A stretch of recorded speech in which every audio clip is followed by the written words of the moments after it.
accompagner son Excellence. À présent, je donne la parole à Monsieur Albert de Rosario, ministre des Affaires étrangères des Philippines.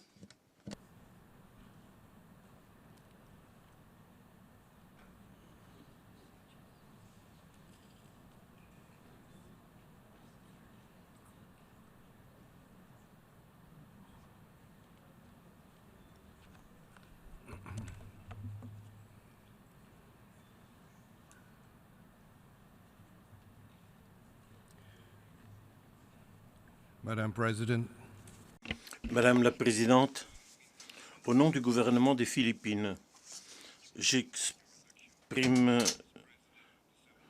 mes salutations les plus chaleureuses à l'occasion de votre élection à la présidence de la 70e session de l'Assemblée générale des Nations unies.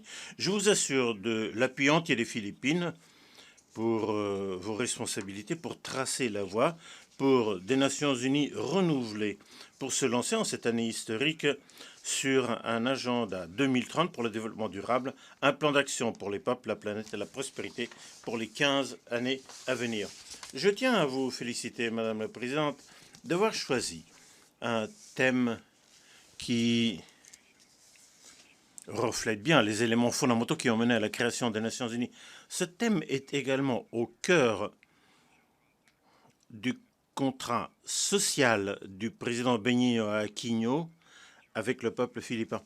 En 1945, lorsque la Charte des Nations unies a été signée à San Francisco, 51 membres fondateurs, y compris les Philippines, ont envisagé un avenir de paix, de prospérité partagée et une nouvelle ère de collaboration. 70 ans plus tard, nous avons créé un endroit de rencontre, une expérience dans la gouvernance mondiale et un endroit de rassemblement où les valeurs universelles de l'égalité, de la tolérance et de la dignité humaine prévalent. Les Nations unies sont devenues un grand forum de nations garantissant la dignité et la valeur de chaque être humain et s'est transformé en principale plateforme d'occasion à saisir pour lutter contre l'ignorance, la maladie, la pauvreté, l'injustice et l'extrémisme.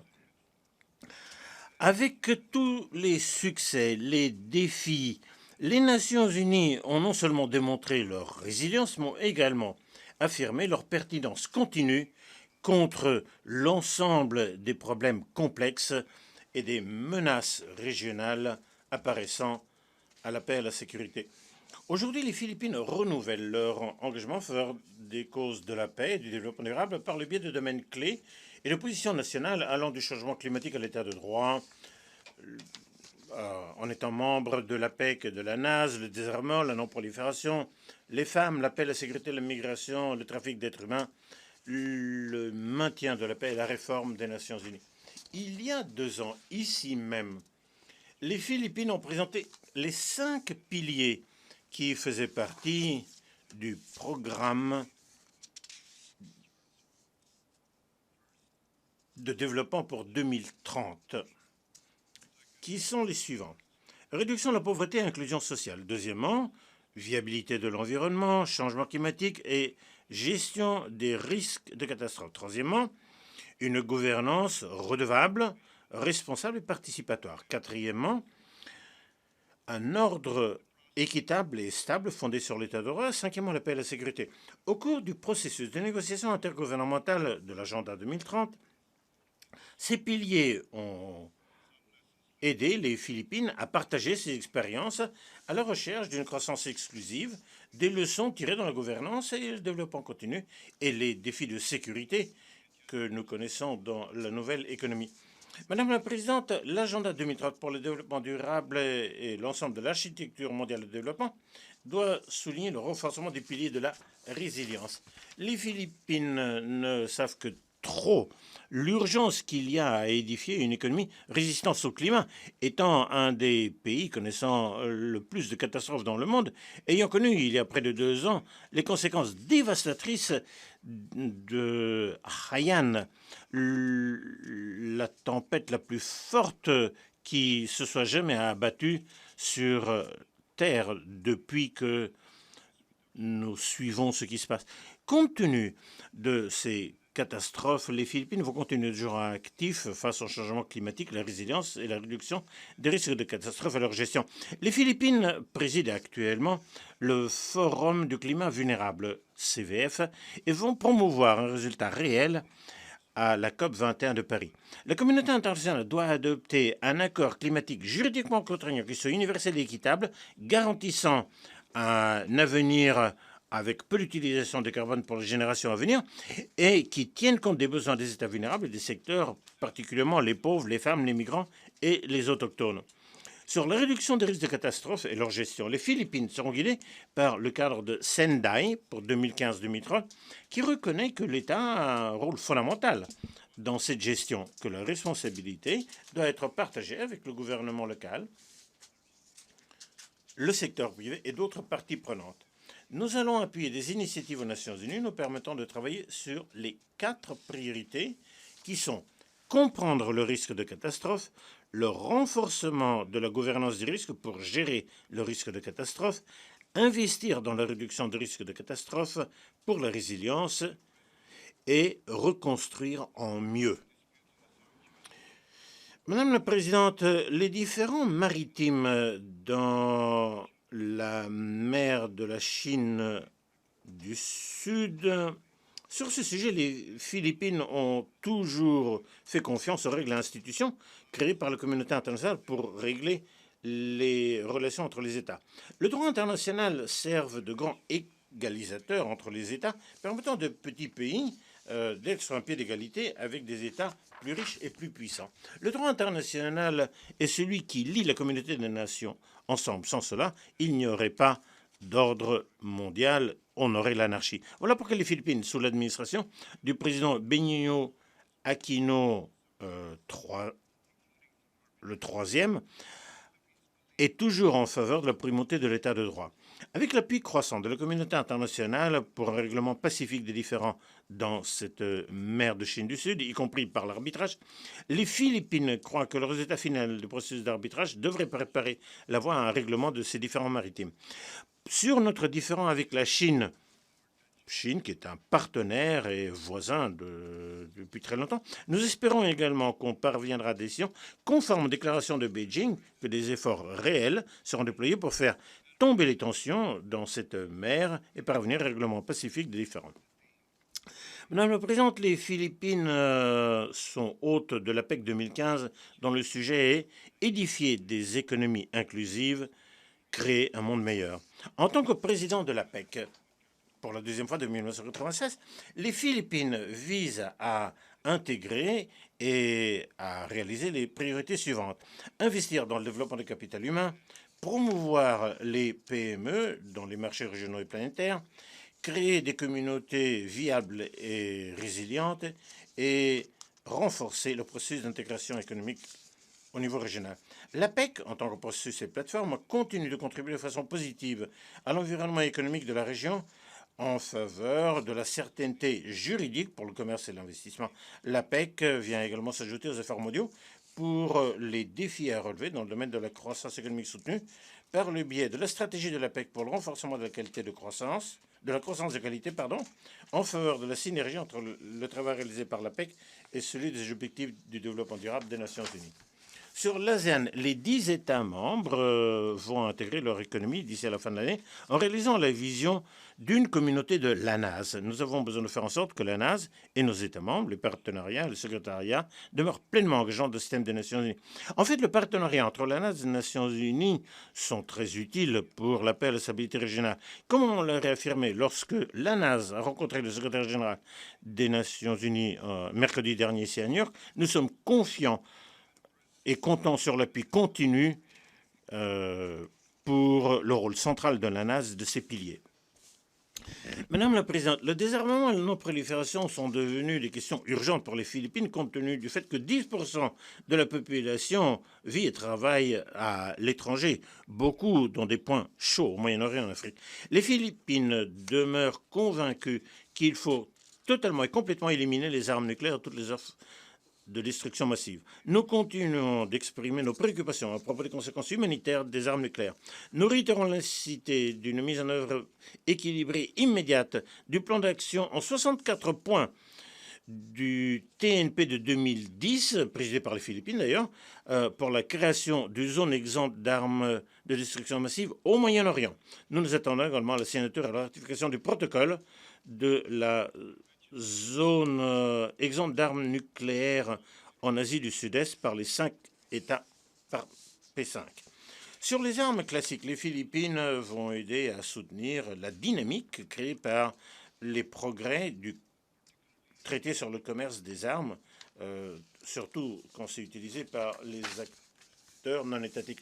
Madame la Présidente, les Philippines vont poursuivre sur la voie de la mise en œuvre réussie du programme pour les femmes, la paix et la sécurité, en rappelant à la présente session les contributions importantes des femmes dans les négociations de paix, le renforcement de la paix et leur rôle pour façonner les descriptifs de la paix. Nous allons maintenir également des rôles actifs pour demander la mise en œuvre continue de la Convention des Nations Unies pour les femmes, la plateforme de Beijing et les ODD pour les femmes, notamment l'objectif 5. Pris ensemble, ces instruments sont des mécanismes puissants pour réaliser les engagements nationaux et internationaux pour faire avancer le rôle des femmes comme catalyseur du développement durable. Madame la Présidente, dans les négociations sur l'agenda 2030 pour le développement durable, les Philippines ont souligné et continueront de rappeler les contributions positives des migrants au développement durable des pays d'origine, de transit et de destination. Nous avons beaucoup apprécié la reconnaissance par les Nations Unies des Philippines en tant que modèle de la gouvernance de la migration, grâce à son caractère complet sous l'angle de déploiement géré, de la composante solide de la protection, de l'engagement de la diaspora et la réintégration. Et les Nations Unies et les Philippines croient que la gouvernance de la migration consiste à donner aux migrants un visage humain. La perspective de base de la gestion des migrations des Philippines se concentre sur deux éléments importants. Que l'immigration doit être une responsabilité internationale partagée et que les droits de l'homme des migrants doivent être pleinement respectés, quelles que soient les circonstances. Les Philippines vont également continuer de jouer un rôle actif sur la question du trafic des êtres humains, soit en tant que co-auteur de résolutions reconnaissant la vulnérabilité accrue à l'égard du trafic de femmes et de filles dans les situations de crise humanitaire et d'autres environnements d'urgence. Les Philippines vont travailler avec d'autres gouvernements pour intensifier les efforts pour régler rapidement les cas de trafic d'êtres humains et renforcer les mécanismes contre ces trafics. Madame la Présidente, depuis 1963, les Philippines ont contribué des contingents aux opérations de maintien de la paix des Nations Unies. Nous nous sommes engagés et nous avons répondu à l'appel des Nations Unies pour le déploiement de femmes qui sont soldats de la paix. Je suis heureux d'annoncer qu'il y a maintenant 15 femmes philippines sur les 161 soldats de la paix philippins dans la mission de stabilisation des Nations Unies en Haïti, MINUSTA. Sur la base des recommandations de politique du Conseil national des Philippines pour les opérations de maintien de la paix des Nations Unies, nous continuerons de travailler avec le département des OMP dans le déploiement de soldats de la paix philippins à l'appui des recommandations du groupe indépendant de haut niveau sur les opérations de paix des Nations Unies pour améliorer la sûreté et la sécurité de nos soldats de la paix. En cette 70e session des Nations Unies, l'argument pour la réforme des Nations Unies est plus urgent que jamais. Les Philippines vont continuer d'insister pour des discussions réelles, pour améliorer le rôle de l'autorité de l'Assemblée générale des Nations Unies et sur des propositions pour rationaliser l'ordre du jour de l'Assemblée et de ses grandes commissions. Les Philippines vont continuer d'insister pour poursuivre les conversations sur les réformes qui se font trop attendre et qui sont réellement nécessaires du Conseil de sécurité pour que le Conseil devienne plus démocratique, plus inclusif, plus transparent et plus redevable. Ces réformes incluent exhorter le Conseil à fournir à l'Assemblée générale un nombre de candidats qui ne soit pas juste un candidat, surtout des femmes, à nommer au poste de secrétaire général en tenant compte de la rotation régionale et de l'égalité des sexes. Avec d'autres pays en développement, les Philippines partagent la position qu'un budget suffisant est important pour que l'organisation puisse s'acquitter des mandats et des missions qui lui sont confiés avec plus d'efficacité et plus de responsabilité.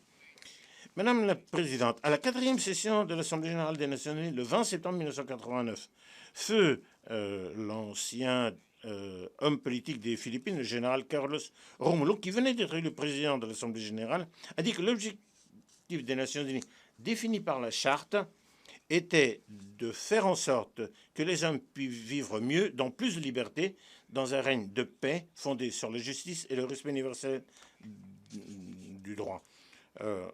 Aujourd'hui, c'est tout aussi valable. Aujourd'hui, c'est avec honneur que je répète ces engagements des Philippines.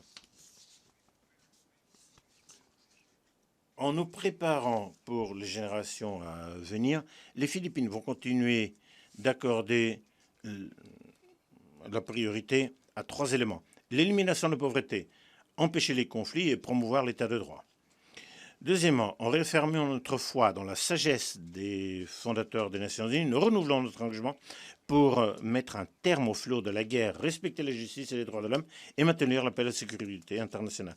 Et troisièmement, en recherchant à appliquer l'agenda pour le développement durable de 2030, que les Nations Unies continuent d'être une plateforme institutionnelle, la base historique et l'édifice moral pour les rêves, idéaux et aspirations collectives de l'humanité. Je vous remercie. Je remercie le ministre des Affaires étrangères des Philippines de son allocution.